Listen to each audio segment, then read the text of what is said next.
तो हेलो दोस्तों, स्वागत है आपका हमारे यूट्यूब चैनल में। आशा करता हूँ कि आप स्वस्थ होंगे, मस्त होंगे और अपनी पढ़ाई में ध्यान लगा रहे होंगे। तो दोस्तों, मैं आपको बता दूं कि जिन बच्चों को भी मैथ कठिन लगता है क्लास 10th का, बहुत ही आसान है। आप लोग पहले इसको एक बार देख लीजिए। मैं यहाँ पर सीरियल नंबर से 1 से 10 तक मोस्ट इम्पॉर्टेंट क्वेश्चन को करवा दिया है, जिसमें से मैंने 1 से 4 तक एक वीडियो में बनाया है तथा 4 के बाद से 10 तक इस वीडियो में बनाया है। तो आप लोग देख सकते हैं कि बहुत ही आसान है। पहले आप लोग देखिए और समझिए, उसके बाद कहिएगा कि हाँ बहुत ही आसान है। तो आइए देखते हैं। कह रहा है निम्नलिखित प्रत्येक को अभाज्य संख्या के गुणनखंड के रूप में व्यक्त कीजिए। तो पहला क्वेश्चन है 84। तो देखते हैं, ये कह रहा है अभाज्य गुणनखंड करने के लिए। तो सिंपल से इसको अभाज्य गुणनखंड कर देते हैं। तो आइए पहला क्वेश्चन लिखते हैं।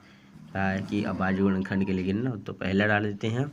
इसके वजह से यहाँ पर कहा है 81, तो डाल देते हैं यहाँ पर अपने प्रश्न को 81। अब इसका भाज्य गुणनखंड करते हैं। तो पहले लिख देंगे सोल्यूशन, उसके बाद से तो आप लोग हमारे लिखने के भी तरीकों को देखिएगा कि पहले लिखेंगे हम लोग 81 का अभाज्य गुणनखंड। क्या? 81 का अभाज्य गुणनखंड। उसके बाद से यहाँ पर हम लोग 81 का अभाज्य गुणनखंड निकाल लेंगे। तो यहाँ पर हमें नहीं करना है, हमें एक रफ कॉपी लेना है, उसमें गोजना है, क्योंकि वहाँ पर करने से अच्छा नहीं लगेगा। तो बगल में कहीं साइड में कर लेना है 81 का अभाज्य गुणनखंड। तो हम लोग अभाज्य गुणनखंड तो सबको ही कर लेता है। तो यहाँ पर देख लीजिए 81 का भाज्य गुणन कैसे करते हैं। 3 से गुणा कर दिए, पहले 3 से भाग करते हैं, फिर इसके बाद यदि पहले 2 से कटे तो 2 से, या फिर 3 से कटे तो 3 से। तो पहले यहाँ पर हमने किया था 3 गुणे 3 गुणे 3 गुणे 3, यानी कि 3 गुणे 3 गुणे 3 गुणे 3, ये इसका आंसर आ गया भाज्य गुणनखंड। इसको गुणा कर कर नहीं लिखना है, इसका कह रहा है भाज्य गुणनखंड के रूप में। तो यही आपका आंसर हो गया। तो इसमें ज़्यादा गोजा पात नहीं करना है, साफ से लिखना है।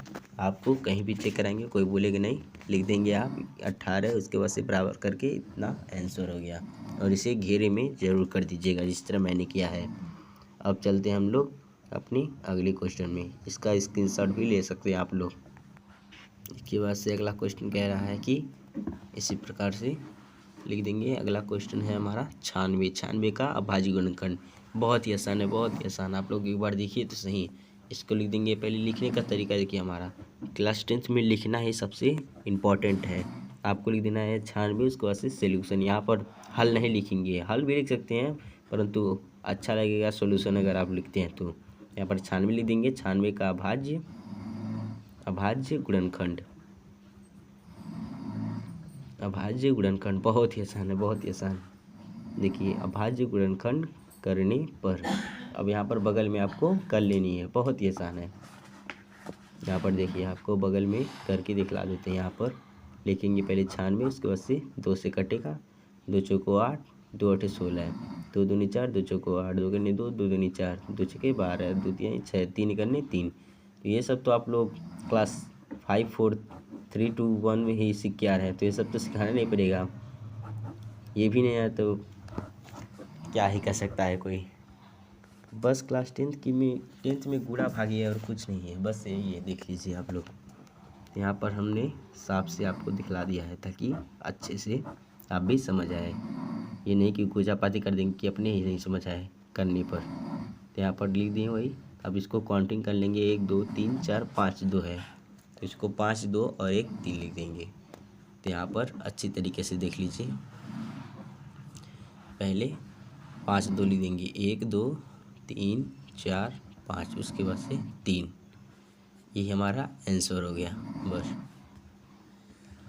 अब इसको आंसर लिख देंगे और इसको घेरना मत भूलिएगा, बहुत ही इम्पोर्टेंट है घेरना, घेर कर लिख दीजिएगा।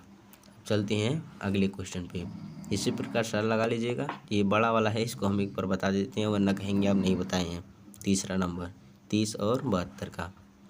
तो 30 और 72, बस सिंपली सी वही फंडा माना है। बस सॉल्यूशन लिख देना है, उसके बाद से लिखना है 30 और 72 का अभाज्य गुणनखंड। सब में सेम रहेगा मेथड, बस आपको लगाना आना चाहिए, बस गुणा भाग करना आना चाहिए, बस। बहुत ही आसान है मैथ। मैथ से डरना नहीं है। क्या? मैथ से डरना नहीं है, हम हैं आपके साथ, ठीक। बस आपको 5 मिनट आना है और यहाँ पर हमारे चैनल में आके देखना है। आप कॉपी भी नहीं लेंगे तो भी आपको समझ आ जाएगा, बस आपको देखना ही है। और मैं छोटे छोटे वीडियो के माध्यम से कर दूँगा, कोशिश करें कि आप कॉपी लेके बैठे, क्योंकि इससे आपका ही फ़ायदा होगा। जितना प्रैक्टिस करेंगे उतना आपको ही आएगा, हमें तो आएगा नहीं। आप जितना प्रैक्टिस करेंगे उतना आपको आएगा। तो कोशिश करें कॉपी लेकर बैठें, क्योंकि बिना मेहनत का कुछ मिलता नहीं है। मेहनत जितना करेंगे वो आपका ही फ़ायदा होगा, हमें तो कुछ मिलेगा नहीं। हम तो बस आपको रास्ता दिखा रहे हैं और उस पे चलना आपको है। आप चाहें तो चलें या ना चलें, आपकी मर्ज़ी है। मैं ये वीडियो उन बच्चों के लिए बना रहा हूँ जिन्हें मैथ एकदम कठिन लगता है, उनके लिए बना रहा हूँ मैं यहाँ पर आपको वर्गमूल निकालने का भी सिखा दूंगा, बहुत ही आसान ट्रिक, गुणा करने का भी आसान ट्रिक बता दूंगा। आपको बस डरना नहीं है, बस हमें सब्सक्राइब कर दीजिए और हमें फॉलो करते रहिए हमेशा। को बस हमसे जुड़े रहना है बस। आप नहीं तेज हो जाएंगे मैथ में तो कहिएगा, आपको विश्वास नहीं होगा, परंतु आप पहले हमारे पिछली वीडियो में देखिए। अगर आपको नहीं समझ आए तो आप कहिएगा। देखिए, आपका मेन चीज़ है आपका समय। आप जिसको क्यों समय देंगे वो आपका हो जाएगा। अभी जो आपके पास है उसको आप समय दिए हैं, तो इसलिए कोशिश करें कि हम अच्छी चीज़ों के लिए समय दें अपना। हमारा समय बहुत ही कीमती है। हम इन्हें यूट्यूब पे फालतू वीडियो ना देखकर बल्कि आपके काम की योग्य की वीडियो को देखकर जानकारी प्राप्त करें। आप नहीं पढ़िए ठीक है, परंतु फालतू की चीज़ें देखकर अपने दिमाग को ख़राब भी मत कीजिए। आप एक बार देखिए तो सही, आपको आएगा क्यों नहीं। बस आपको देखना तो है, और क्या करना है। हम पढ़ने के लिए नहीं कह रहे हैं, बस आपको देखने के लिए कह रहे हैं। आप देखेंगे आपको खुद पढ़ने का मन करने लगेगा, हमें कहने की ज़रूरत नहीं है। फिर ये तो आप जानते हैं ये वृक्ष विधि है। ये जो वृक्ष विधि है गुणनखंड निकालने का, ये बहुत ही आसान है। आप लोग एक बार देख लीजिए इसको, ये बहुत ही आसान है। बस इसमें आपको समझना है, एकदम ध्यान से समझिएगा, बहुत ही ध्यान से समझिएगा। यहाँ पर मेरा चैनल का नाम है मैथ क्या गुरुजी, जो कि अभी आपको चैनल का नाम लिख के दिखला देंगे, जो दूसरे रूप में है। अभी इसको हमें मॉडिफाई करना है।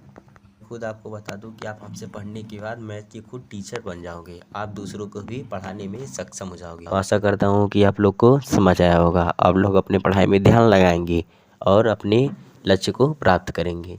तो चलिए।